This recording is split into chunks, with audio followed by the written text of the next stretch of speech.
If still you think me mad, you will think so no longer when I describe the wise precautions I took for the concealment of the body. The night waned, and I worked hastily, but in silence. First of all, I dismembered the corpse. I cut off the head and the arms and the legs. I then took up 3 planks from the flooring of the chamber and deposited all within the scantlings. I then replaced the board so cleverly, so cunningly, that no human eye, not even his, could have detected anything wrong. There was nothing to wash out, no stain of any kind, no blood spot whatever. I had been too wary for that. A tub had caught all.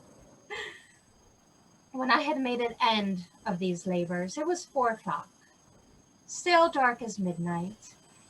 As the bell sounded the hour, there came a knocking at the street door.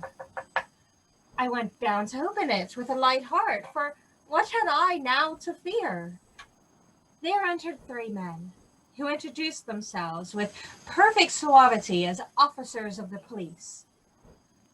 A shriek had been heard by a neighbor during the night. Suspicion of foul play had been aroused.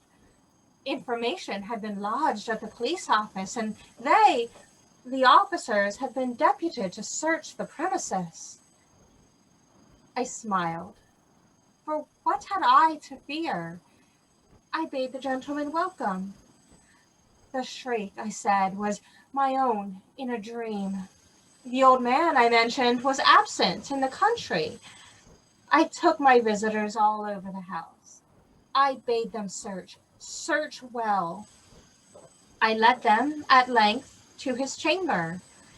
I showed them his treasures, secure, undisturbed.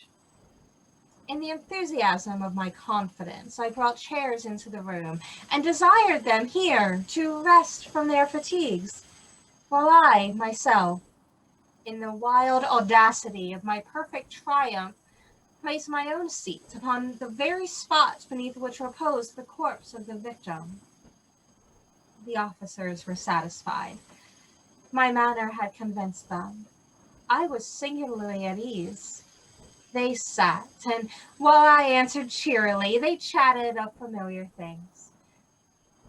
But ere long, I felt myself getting pale and wished them gone. My head ached, and I fancied a ringing in my ears. But still they sat and still chatted. The ringing became more distinct.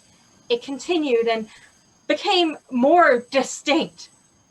I talked more freely to get rid of the feeling, but it continued and gained definiteness, until at length I found that the noise was not within my ears. No doubt I now grew very pale, but I talked more fluently and with a heightened voice, and yet the sound increased. And what could I do? It was a low, dull, quick sound, much such a sound as a watch makes when enveloped in cotton. I gasped for breath, and yet the officers heard it not. I talked more quickly, more vehemently, but the noise steadily increased. I rose and argued about trifles, in a high key and with violent gesticulations, but the noise steadily increased. Why would they not be gone? I paced the floor to and fro with heavy strides, as if excited to fury by the observations of the men, but the noise steadily increased. Oh, God, what could I do?